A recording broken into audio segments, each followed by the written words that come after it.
All right, we have a rotted out hot water tank. She's leaking from all over. So the water's off to the house right now because it just won't stop leaking. So 2 units, we're gonna replace this one today, and then this unit will be delivered in a few days. So we can at least get them back up and running. They had to kill everything the way this is piped in. So, all right, we'll get the hose hooked up, get her draining, and we'll step by step. All right, so it's draining. I don't know if you can see the color of that water, but it's very rust colored. So the tank has been rusted and shot. Obviously, if you think about it, if it rusted all the way through, that means it's rusted on the inside. If it's rusted on the inside, it's going to you, the consumer. So, but we've got the new unit. We're going to unpackage it out here. This is draining. I'm going to go ahead and get all the piping concepted in place. We'll take it from there. All right, so I cut it as close to the tank as I could. Well, I mean, I could have cut it closer, but I'm not sure. The new tank's a little taller, so it's going to be some reworking. But I always start with cutting it as close as I can. That way I have maximum to reuse. So in theory, I could still reuse the valve. We could be close. So the way that's tall, what I think is going to actually have to happen is we're going to have to move all these up.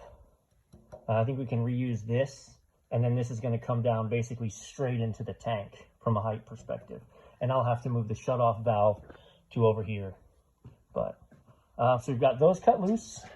We've got the overflow pressure regulator cut loose. We've got the gas off and cut loose. So this tank is ready to move now. We're grabbing a ratchet strap. This was held in place by PVC or a copper pipe holding the weight of the tank. So I don't like that. We're going to actually strap the new tank to the wall with steel strapping. For right now, we're just going to ratchet strap this up because I'm not ready to take this off yet and make a mess. So we're just going to ratchet strap this up so I can pull this out of place so we can slide that over here and then see what we're working with, how we need to repipe it. Also, since it's taller, we're going to have to rework this. So it had this on it. Okay, it was connected there down to, so I undid it there, now I've got this to work with. Ultimately, it looks like I may be able to just put one adapter on this to get it to hit the new one. We'll see. Okay, conceptually, here's where we're at. We've got, I'm gonna plumber's tape this up, put that in there, that'll drop down. Again, we're ratcheted up. So that'll drop down in there. We cut this back, new Shark Bite 90, same game. I'm gonna trim that a little more just because I don't need it quite that high. Again, we'll deburr and clean everything. Again, we're gonna pipe thread these and we'll be ready to start assembling. So I don't edit out stupids. All right, so I got a new system here. I had to move my shut off to there. I'm like, all right, that'll work. Look what I did. Terrible. The slip side was here, so I knew I had to put this over here, but I didn't measure to see that that wasn't gonna hit. Boy. Now we're just gonna take a grinder. We're gonna grind that last ½ an inch off. We're gonna put the rubber handle back on. No harm, no foul, but really, that's the difference between professional grade and what you're getting out of me right now. Terrible.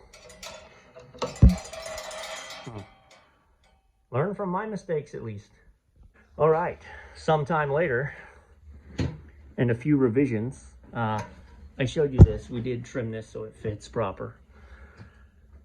The old one of these was split, and I didn't have a shark bite with me, and the local parts house didn't have a shark bite. Looks like this may be leaking from up here.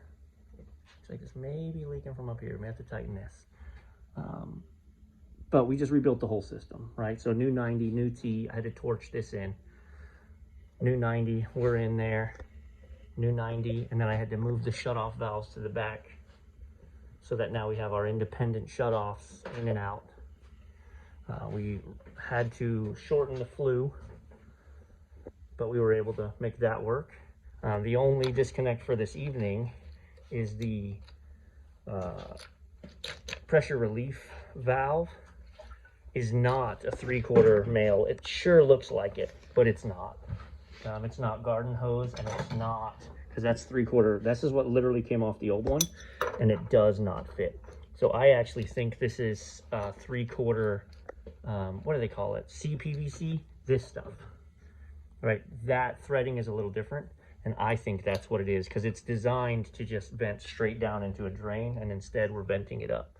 So I'm gonna go get some CPVC tomorrow, and then I'll just tie it into that, and then we'll be straight. So there's no issue with it. They are, you know, it's for catastrophic failure. If there's a catastrophic failure with this unit tonight, it's gonna vent its water in here instead of outside, but that's not a safety issue. It's not gonna happen. So there you go. She's fired up, she's heating.